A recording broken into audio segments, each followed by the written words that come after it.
먼저 참석자 소개를 먼저 좀 해드리도록 하겠습니다. 먼저 발제를 맡아주실 분은 체제전환 연구 모임의 우리 미류 동지께서 발제를 맡아주시겠습니다. 힘찬 박수로. 예, 토론자분들은 우리 나영 성적관리와 재생산 정의를 위한 센터 쉐어의 우리 나영 동지께서 맡아주시고요. 두 번째로는 구준모 기후정의동맹 위원께서 맡아주시겠습니다. 세 번째로 시민공학연구소의 정성식 동지께서 맡아주시고, 마지막으로 공호운수노조의 이승철 동지가 토론 맡아주시겠습니다. 네, 힘찬 박수로 맞이하겠습니다. 네, 오늘 사회를 맡은 저는 참생연구소의 홍성만입니다. 반갑습니다. 진행을 먼저 좀 말씀드리면 작은 포럼인데 무려 3시간씩이나 예정되어 있어서 속도감 있게 좀 진행을 하도록 하겠습니다. 먼저 발제는 좀 자세히 좀 들어야 되니까 30분 정도 진행을 하도록 하고요. 토론 각 4분 계신데 가능한 한 10분 이내에 토론을 좀 정리해 주시면 1시간 10분으로 좀 마치고 중간에 잠깐 휴식하고 플로어 토론은 1시간에서 1시간 반 정도 진행을 하도록 하겠습니다. 자, 오늘 첫 번째 발제는 발제 하나밖에 없는데, 이 발제는 체제전환과 공공성의 재구성이라는 주제로 우리 미류 동지께서 발제를 하겠습니다. 30분입니다. 안녕하세요. 체제전환 연구 모임에서 제가 발제를 맡긴 했는데, 여기도 이제 연구 모임 같이 하시는 분들 많이 나와 계신데요. 저희가 하여튼 작년부터 같이 공부하고 토론한 결과들을 다 남지는 못했고 제가 소화할 수 있는 만큼을 좀 정리해서 오늘 발제를 드리도록 하겠습니다. 네, 쭉 다 발제문을 읽지 못하고요. 주요한 논지를 중심으로 말씀을 드려보겠습니다. 우리 다 함께 했을 텐데 윤석열 즉각퇴진, 사회대개혁 비상행동에서 낸 사회대개혁 과제를 보면 공공성이 100번 이상 언급이 되고, 이제 공공으로 검색을 하면 이제 300회 가까이 등장을 할 정도로 이 운동사회에서 공공성이라는 것은 주요한 어떤 대안의 공통분모로 이야기되기도 하고, 실제로 2000년대 초반 시작된 투쟁들이 그런 기대와 의지를 좀 만들어 오기도 했는데, 지금 이렇게 공공성이 이야기되는 현실이 우리의 그 기대를 충분히 실현해 왔는가라고 묻는다면 좀 답하기는 어려운 상황인 것 같습니다. 이 공공부문 노동조합들의 투쟁도 좀 대중적으로 확장되는데 어려움을 겪고, 운동의 주체들이 그만큼 확장되었는가, 그보다는 정책 전문가들이 여기저기 토론회에서 이야기하는 어떤 정책 도구로 공공성이 더 많이 이야기되는 것이 아닌가, 이런 의문이 들기도 하고, 그러는 동안 공공성 자체가 도대체 무엇이냐, 혹은 공공성이 정말 어떤 대안적인 개념이 될 수 있느냐, 이런 질문들도 공공성 운동이 시작되고 나서부터 이제 줄곧 있어 왔는데요. 그만큼 개념이 모호하다는 이야기들이 많지만, 오늘 발제를 하려는 내용은 그 개념을 해명하기 위한 것은 아닙니다.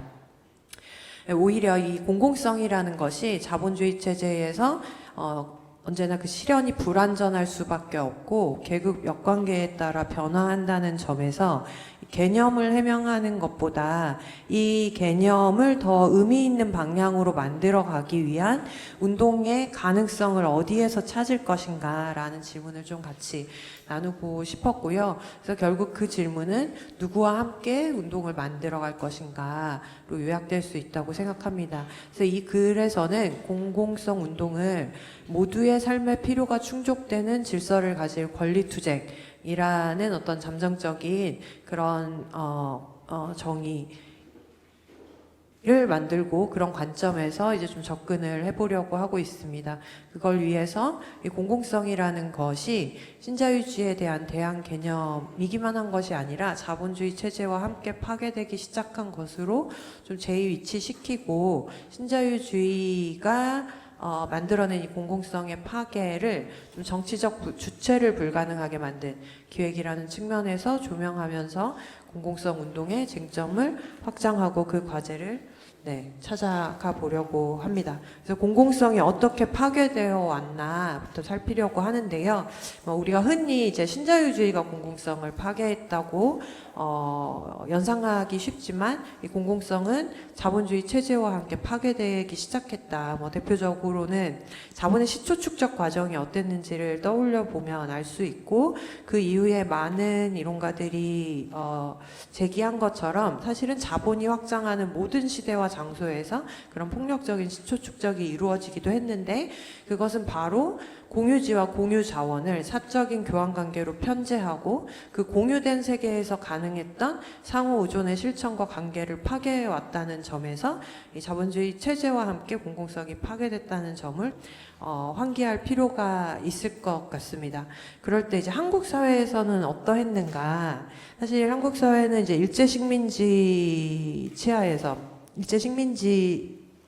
에서 자본주의 체제가 이제 이식되기 시작하기는 했지만 이 일제로부터 해방되면서 미군정으로 귀속된 이 토지와 기업 등 광범위한 공공의 자산이 새로운 경제를 설계하기 위한 어떤 조건이 됐고 그래서 해방 이후 만들어진 재헌헌법에서는 재산권의 행사를 공공복리에 적합하도록 한다거나 이익균정권이나 국유 공영 이런 내용들이 되게 선명하게 담기기도 했습니다. 근데 이 시기에 이승만 정부와 국회에서는 이 경제의 기본 구조와 방향을 둘러싼 논쟁이 긴 시간 이루어졌고요. 이게 이제 한국 전쟁을 거치는 5, 6년의 시간을 거치면서 동시에 당시 이제 주요한 대중운동이었던 전평과 전농 등을 탄압하면서 거의 압도적인 자유경제 체제로 이제 시스템이 만들어지기 시작합니다. 그래서 오히려 그 결과로 1954년 헌법에서 이 사적 소유를 강조하는 개헌이 이루어지기도 했는데요. 이에 따라서 이 세 개의 기업을 남기고 모든 국공유 기업의 국영 지정이 해제되기도 했고 귀속 기업들이 불화되었습니다. 근데 이 과정에서 또 하나 주목해야 될 것은 주로 이제 생산을 담당하는 어떤 기업이 아닌 재생산 영역은 아예 시작할 때부터 완전히 자유방임 체제에 맡겨졌다는 건데요. 의료 역시 미국식 자유방임형 의료 체계로 자리 잡았고 주택 문제도 정부가 하는 역할은 융자 정도, 민간이 짓게 하자는 것이어서 이 한국 전쟁으로 모든 것이 폐허가 된 이후에 다른 공장들은 빠르게 복구가 되었는데 이 1956년에도 주택만은 전쟁 전의 수준을 넘어서지 못하는 수준이기도 했습니다. 그래서 우리 공공성 운동이 처한 공경이 이렇게 한국 자본주의 체제가 형성된 역사 속에서 좀 배태되었다고 볼 수 있고 우리나라는 한 번도 민중의 삶의 필요에 반응하거나 책임지는 국가였던 적이 없다는 것이죠. 서구에서 우리가 흔히 공공성을 떠올릴 때 떠올리는 복지국가 모델이나 이런 국가들의 역사적 경험과는 큰 차이가 있는 것 같습니다. 그런 점에서 한국 사회에서 공공성은 2000년대 신자유주의와 함께 있어 보지도 못한 채 없어지는 것으로 등장한 것이라고 할 수 있고 공공부문 노동자 투쟁이 오히려 공공성을 있게 만드는 출발선이었다 할 수 있겠습니다.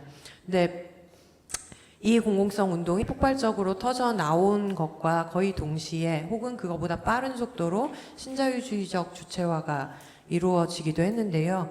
이 신자유주의는 사실 국가가 철수하고 더 많은 걸 시장에 판다 이렇게 이해되지만 더 정확하게 얘기하면 국가 자체를 기업처럼 움직이게 만들려는 기획이었습니다. 그래서 정부와 사회적 주체들 간의 관계를 새롭게 구조화하는 국가를 확립하는 것이었고 대표적으로는 신공공관리론 같은 것이 국가를 아예 사기업의 방식으로 움직이게끔 변형하는 기획이기도 했습니다. 그래서 이런 과정에서 공공부문에 종사하는 사람들은 시민의 권리가 아니라 시장의 평가에 반응하게 되고 시민들은 소비자로서 내가 보험금이든 세금이든 이만큼 냈는데 이만큼 돌려받을 자격이 있다. 이걸 중심으로 제도와 정책을 평가하게 되는 변화가 만들어졌는데요.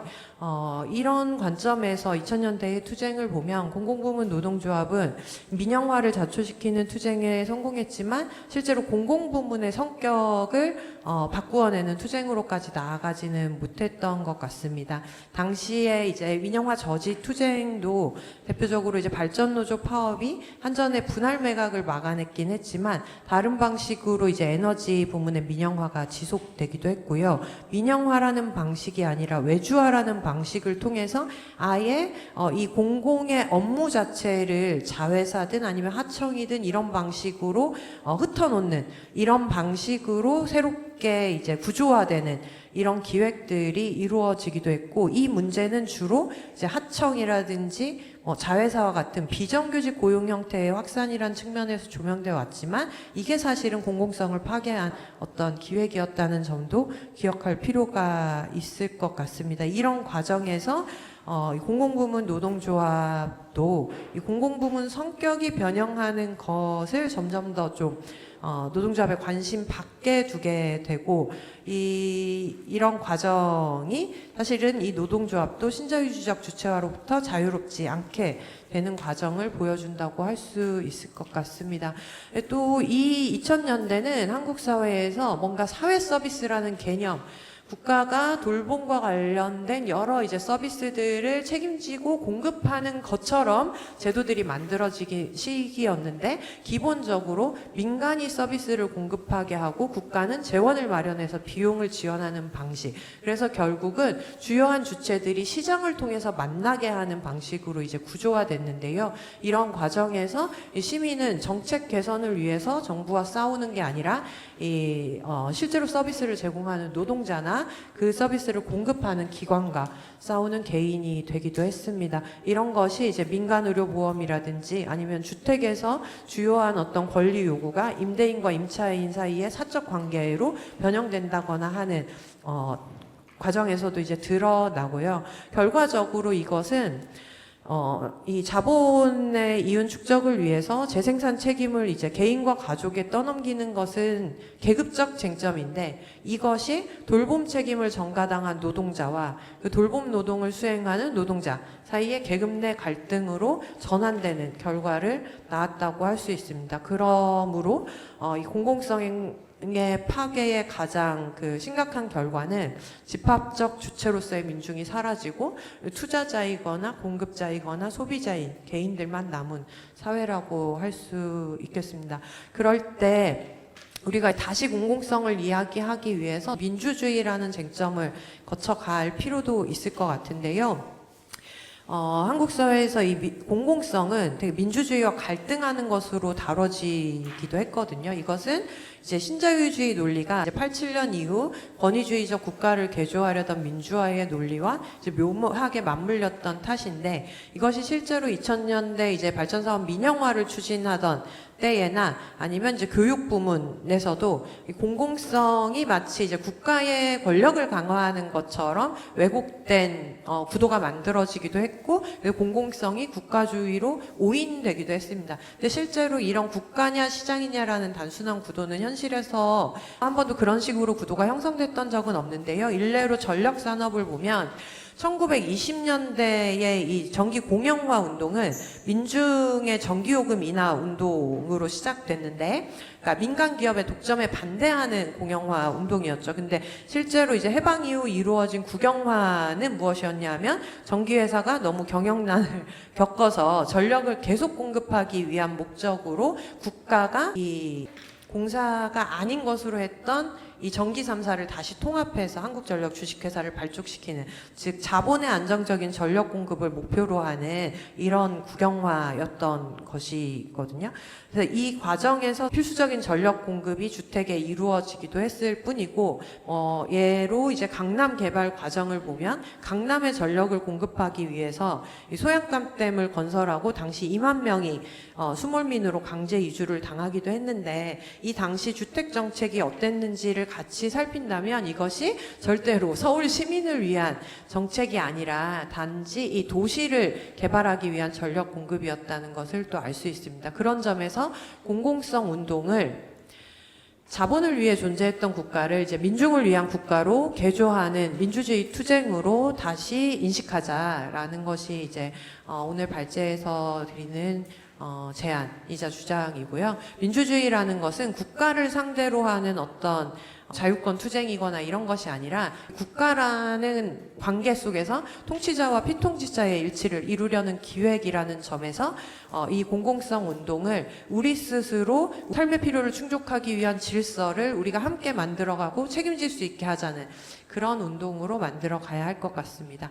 그것이 이제 극우가 확산하면서 세력화되고 있는 지금 더욱 기묘해졌다는 것을 계엄 이후에 우리 사회에서 더 좀 되새길 필요가 있을 것 같은데 이 극우에 맞서서 그저 이 기존의 민주주의를 강화하자거나 지키자라는 것으로는 불가능하다. 그것은 이미 전 세계적으로 좀 확인된 것이기도 한데요. 실제로 자본의 위기를 일련의 계급 타협의 방식으로 넘어서는데 조응하면서 형성된 것이 우리가 익숙한 민주주의 질서이기도 한데 그것이 이제 더 이상 불가능해지면서 극우가 부상하기도 했을 때 극우 정치 역시도 이 삶의 필요가 충족되지 않는 것에 대한 분노 를 자양분 삼아서 혐오로 조직되는 것이거든요. 그래서 우리가 여기에 조직되지 않을 우리 스스로의 어떤 전망과 그것이 가능할 것이라는 어떤 세력에 대한 신뢰 그리고 그 그림으로서의 어떤 새로운 사회계약 이런 것들을 발명하는 것이 지금 극우에 맞서는 전선에서도 매우 중요하다. 공공성에서 사실 언제나 민주주의라는 게 강조되긴 하는데 과거의 어떤 민주주의의 경로를 잘 구현하는 것만으로 공공성이 민주적이 되진 않는다. 왜냐하면 극우는 우리보다 더 잘 주민 발의를 활용하고 국민청원으로 난민을 반대하고 우리보다 더 풀뿌리 대중운동으로 이 사회를 장악해 가고 있기 때문입니다. 그래서 체제 전환의 정치적 주체를 조직하는 과정으로서 공공성 운동을 자리매김하는 것이 중요한데요. 그 가능성을 어떻게 찾아볼 수 있을까? 리박스쿨 최근에 계속 문제가 되고 있는데 사실 이게 이제 교육 내용에서 뭐 이승만, 박정희 뭐 하여튼 이런 것이 많이 부각되기는 하지만 이 리박스쿨의 사례는 돌봄을 국가가 책임지겠다고 하는 명분 아래 추진되었던 사업이 어떻게 극우 대중운동의 기회가 되는지를 보여주는 좀 대표적인 사례이기도 할 텐데요. 이 계엄 사태 이후 극우의 확산을 막기 위해서 우리가 한편으로는 혐오와 차별에 대항하고 또 한편으로는 사회경제적 불평등을 심화시키는 정책과 제도들에 저항하는 전선을 만들어야 한다는 이야기를 했는데 이것이 두 겹의 전선이기도 하지만 사실상 하나의 전선이기도 하다는 점을 이 리박스쿨의 사례에서도 볼 수 있다고 생각합니다. 그런 점에서 좀 공공성의 쟁점을 확장하는 것이 이제 중요하다고 생각이 되는데요. 그럴 때 흔히 공공성 운동으로 상기되지는 않지만 중요하게 기억되어야 할 운동으로 의료보험 통합운동의 예를 들어보고 싶습니다. 사실 지금 한국 사회에서 일반적으로 사람들이 공공성을 감각하게 되는 몇 안 되는 것이 한국의 건강보험이기도 한데요. 이게 처음부터 그랬던 것은 아닙니다. 박정희가 만들 때 그런 생각이 있지는 않았겠죠. 이것이 실질적인 공공성의 토대가 되도록 만든 것은 의보통합운동이었는데요. 농민들이 먼저 나섰고 노동조합과 시민사회로 연대가 확장되면서 2000년에 통합의료보험체계를 확립하는 데 이르게 됩니다. 당시에 사실 공공성이라는 게 그렇게 주요한 개념은 아니었습니다.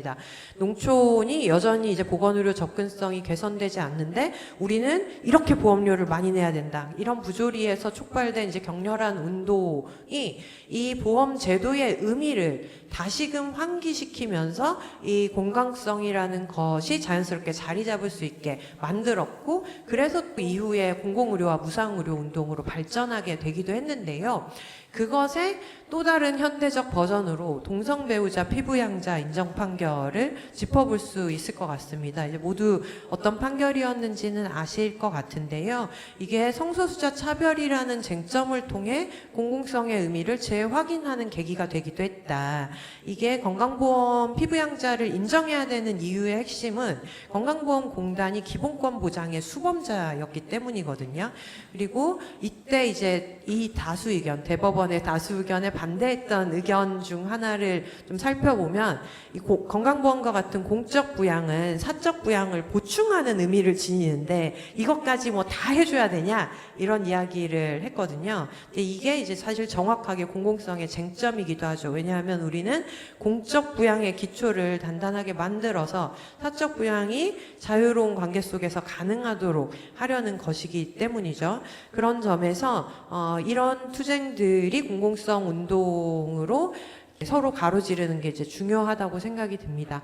우리가 모두의 삶의 필요를 충족시키는 질서라는 이야기를 할 때 모두는 이제 늘 쟁점이 될 수밖에 없고 실제로 자본주의 체제의 많은 제도들은 시민권의 경계를 물질화하는 기능을 합니다. 그래서 우리에게 익숙한 정체성이라는 것들은 사실은 이런 사회제도의 경계를 통해서 인지되기도 하는데요. 그런 점에서 공공성 운동을 경계에 대한 투쟁으로 좀 다시금 좀 환기하면서 이 제도의 경계가 존엄과 권리의 경계가 되지 않도록 끊임없이 갱신해가는 이 제도개혁 투쟁이 평등을 향한 일관된 힘으로 조직되게 하는 것이 공공성 운동의 중요한 과제이고 이런 운동 속에서 더 많은 이들이 참여하고 싶게 만드는 것이 중요한 좀 정치적 기획이 되어야 하겠다는 제안을 드립니다. 그래서 삶에 필요한 재화와 서비스를 누가 어떻게 잘 공급할 것이냐라는 질문이나 어떻게 더 잘 이용할 것이냐 보편적으로 이런 위치로부터 그것 자체를 함께 기획하는 위치로 우리를 이동시키는 것이 공공성 운동의 주체 형성에서 중요한 전략의 방향이 되어야 된다고 생각합니다. 그걸 어떻게 할 것이냐를 오늘 함께 토론해보면 좋겠는데요. 하나의 실마리로 앞서 이 말씀드린 건강보험 피부양자 자격소송을 다시 이야기해보면 여기에 전사가 있거든요. 원래 건강보험공단에 문의를 했을 때 된다고 어떤 직원분이 이야기를 하셨어요. 근데 이게 나중에 언론으로 기사화되면서 문제가 되자 공단에서 취소를 했던 것인데 만약 가정이지만 공단 노동조합에서 이것을 먼저 지키기로 결정할 수 있었다면 사실 이거에 동성 배우자의 차별 소송이 아니라 공단 노동자의 정당한 업무가 부당하게 탄압된 사건이 될 수도 있었을 것이거든요. 이런 관계를 우리가 어떻게 만들어 갈 수 있을까라는 질문이 좀 우리 앞에 놓여 있다는 생각이 듭니다. 공공성 운동에서 사실은 이제 계급 내 연대의 재구성도 중요한 과제이겠지만 오늘은 이 어떤 그 공공부문 노동자와 시민이라고 설정된 이 관계에서의 연대를 좀 더 짚어보려고 하는데요. 사실 이제 공공부문 노동자의 집단 행동은 그 성격상 지지받기도 쉽고 비난받기도 매우 쉽습니다. 그것이 바로 이것이 공익적 성격을 갖는다는 것을 이미 시민들이 얼마간은 감각하고 있기 때문인데요. 그게 정말 우리가 함께 하면서 더 나아진다라는 것을 체감하기는 좀 쉽지 않은 것 같습니다. 전장현의 지하철 투쟁과 교통공사 노동조합이라든지 학생 인권을 문제 삼는 이 교권 투쟁이라든지 이런 것들이 우리에게 좀 더 익숙한데요. 그러니까 이것이 어쨌든 상대의 권리를 제한하는 것만이 이제 내 권리를 지키는 방식이라고 설파하는 신자유주의가 만든 바로 막다른 골목에서 우리가 마주치는 방식이라는 생각이 듭니다. 그래서 우리는 이 막다른 골목에 물리기 전에 어떻게 연대를 구축할 것인가 질문해야 될 텐데요. 저는 공공부문 노동조합이 먼저 시작할 수 있고 시작해야 한다고 생각을 합니다. 그래서 공공부문 노동조합이 이 공공성의 대안적 기준을 좀 제시하면서 다른 여러 투쟁들과 가로지르는 적극적인 노력을 좀 하고 그냥 평면적인 어떤 연대가 아니라 함께 공공성을 구축해가는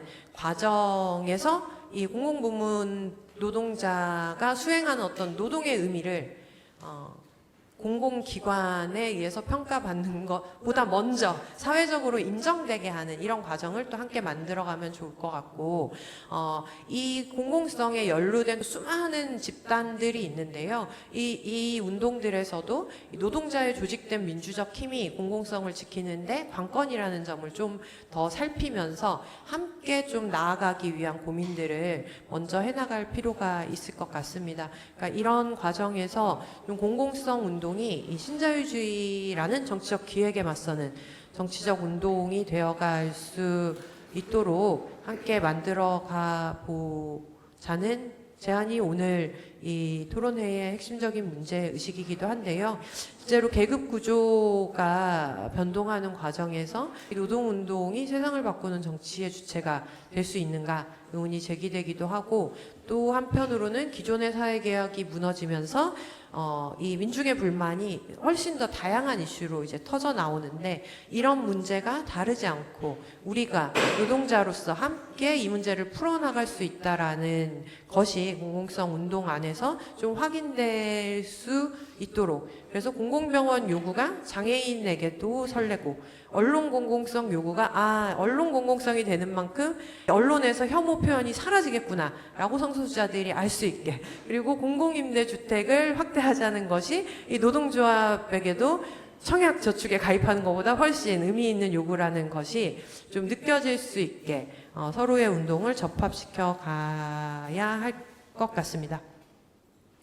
그럴 때 공공성 운동이 좀 주목해야 할 쟁점과 과제를 몇 개 좀 정리해 봤는데요. 시간이 좀 많이 이제 흘러갔는데 세 가지입니다. 하나는 공공성이라는 쟁점을 현재의 과잉 생산 체제를 전환하는 투쟁으로 이 기후정의 문제의식을 더욱 적극적으로 개입시키면서 위치시키자라는 제안을 드립니다. 우리가 어떤 삶의 필요를 이야기할 때 이것이 사회생태적 전환의 구상 아래에서 이야기될 수밖에 없고, 그것이 더 많은 이야기들을 할 수 있게 하기도 하는데요. 이 자본주의 체제는 필요를 중심에 놓고 본다면 언제나 과잉 생산과 과소 생산이 공존합니다. 우리에게 필요한 것은 별로 생산되지 않고 불필요한 것들이 계속해서 만들어지면서 버려지는 것이 자본주의 체제인데요. 그것에 맞서는 투쟁으로서 공공성 운동을 좀 위치시켜보자. 그래서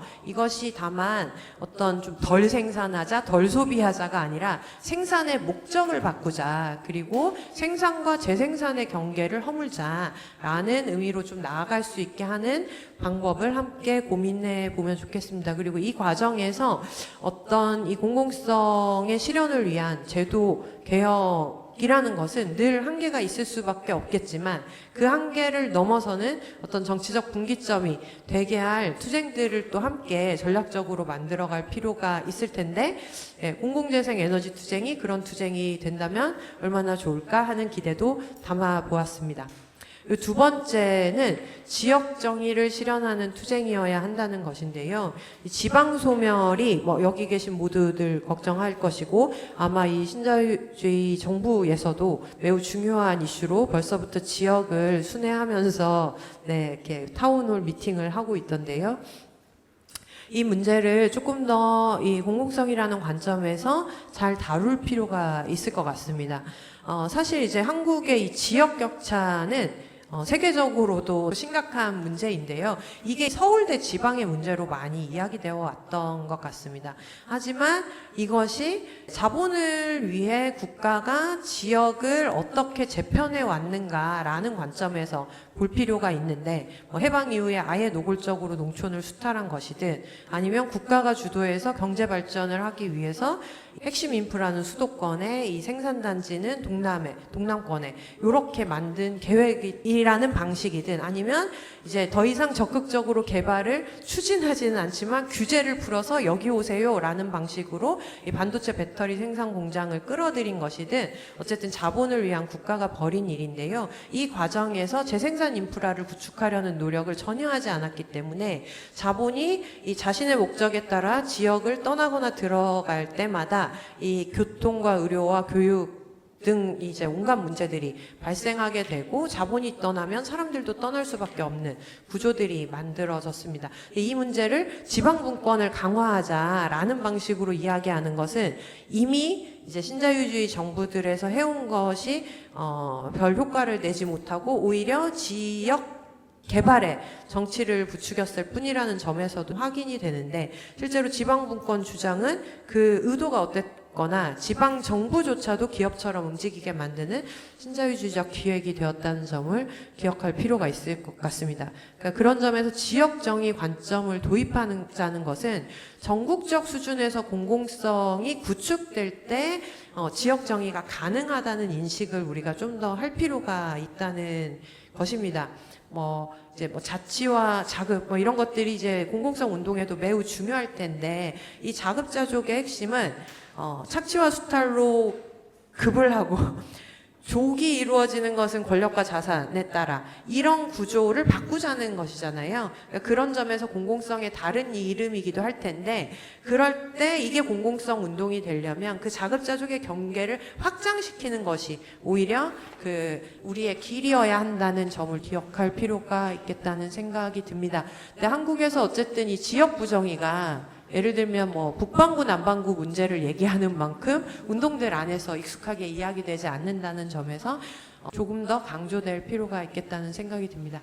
그리고 세 번째로는 우리가 이 여러 공공성들을 어떤 영역과 부문별로 공공성이라는 말의 어떤 공통분모를 가지고 좀 나열하는 방식으로 공공성 운동을 연상해 왔는데, 그러니까 그런 방식으로 대중을 조직하기는 어렵다는 생각이 듭니다. 공공성 운동이 정치적 기획으로 좀 나아가려면 이 개별 정책의 제한을 넘어서 그걸 통해 우리가 만들려는 세계가 어떤 것인지를 좀 그려 보일 수 있어야 하고, 그것을 위해서는 어떤 이 삶의 필요 충족을 목적으로 순환하는 어떤 시스템의 종합적 구상이 필요하다고 생각합니다.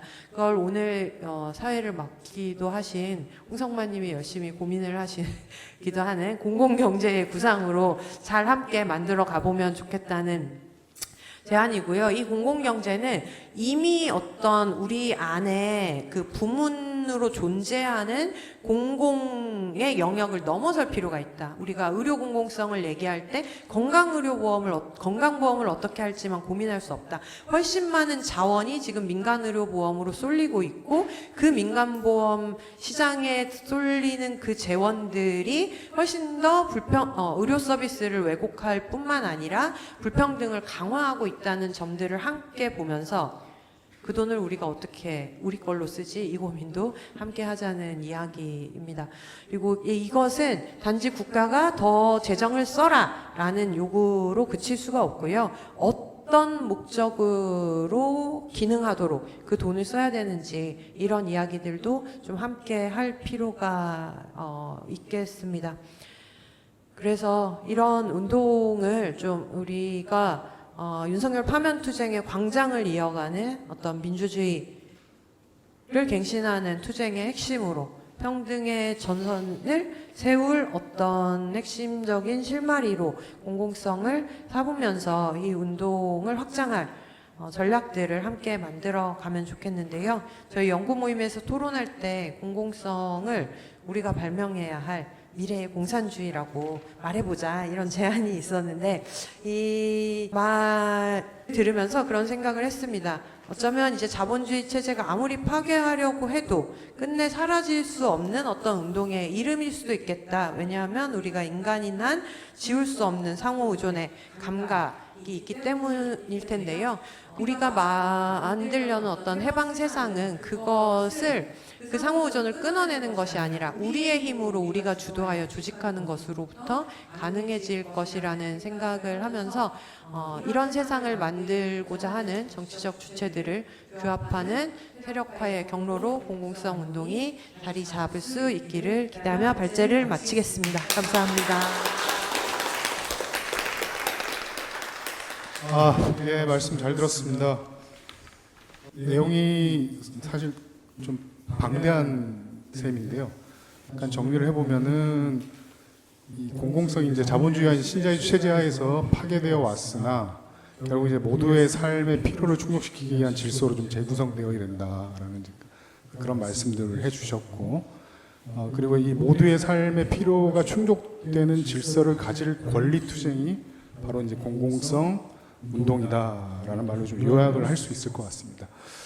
그렇게 이제 좀 이 공공성의 이 파괴의 어떤 정책 기획으로서 이 신자유주의들이 지금 확장되고 있는데, 여기에 맞서서 민주주의와 이 공공성들을 어떻게 좀 결합을 시켜야 할지에 대한 고민들, 그리고 그 관계들에 대한 뭐 말씀까지 해주셨는데, 결국엔 이것도 뭐 제가 보기에는 이 정치의 공공성을 확대하는 문제, 뭐 가령 예를 들어서 대통령은 공공재다, 뭐 이런 뭐 이런 말씀도 좀 드려보고 싶고요. 그리고 이제 공공성 운동의 확장을 통한 주체 형성의 모색에 대해서 이제 그 공공성 운동의 확장의 필요성에 대해서 주로 이제 주체 확장, 그러니까 주체의 어떤 정체성, 그러니까 모두라고 규정할 때 그 정체성들을 어떻게 이제 규정하고 확장할 것인가에 대한 그런 문제와 함께 새로운 이제 연대성들을 이 노동자 중심으로 해서 이렇게 이 결합하고 접합하는 주체들을 이제 접합하는 것에 대한 관점들을 말씀해 주셨습니다. 더불어서 이제 생산의 공공성이라든가, 그러니까 앞으로 뭐 토론도 계속 들으실 거라고 좀 생각이 드는데, 저희가 가장 중요하게 간과하는 문제 중에 하나가 생산의 공공성에 대한 부분들이 있습니다. 이게 왜냐하면은 대부분 지금 공공성을 얘기할 때는 뭐 재화로 따지면은 주로 이제 이 필수 공공 서비스를 대상으로 좀 하고 있는데, 그렇게 제한될 문제는 아니라고 좀 생각이 들거든요. 그래서 공공성을 확장한다고 했을 때 생산의 공공성들을 그러니까 주체적인 측면에서 확장하는 문제도 있지만 생산 영역에 있어서의 그 공공성들을 어떻게 확대할 것인가에 대한 문제, 그리고 앞서 지적했듯이 정치의 공공성, 이렇게 뭐 민주주의와 뭐 접한 문제들도 있지만 이런 부분들을 어떻게 또 확장할 것인가에 대한 이런 것, 뭐 이런 것까지 같이 좀 고민을 해봤으면 좋겠다라는 좀 말씀 좀 더불어서 좀 드리고요. 그리고 다섯 번째로 공공성 운동이 주목해야 할 쟁점과 과제에 대해서 세 가지를 뭐 주로 이제 지적해 주셨는데, 첫 번째로는 과잉 생산 체제를 전환하는 투쟁. 뭐 이건 뭐 과잉 생산 체제라고 하는 것은 발제자의 표현에 따르면은 뭐 자본주의 체제와 뭐 사실상 뭐 다름이 없기 때문에 이런 것들을 어떻게 좀 전환시킬 것인가에 대한 것. 두 번째로는 지역 정의를 중심으로 하는 이 지역 정의를 실현하는 투쟁들과의 결합. 그리고 세 번째로는 이렇게 좀 부분 파편화된 이런 것들이 아니라 이 종합적인 구상 속에서 전 체제 전환 운동으로서의 어떤 뭐 그런 성격들이 가질 수 있도록 하자는 이제 그런 말씀들로 요약을 할 수 있을 것 같습니다.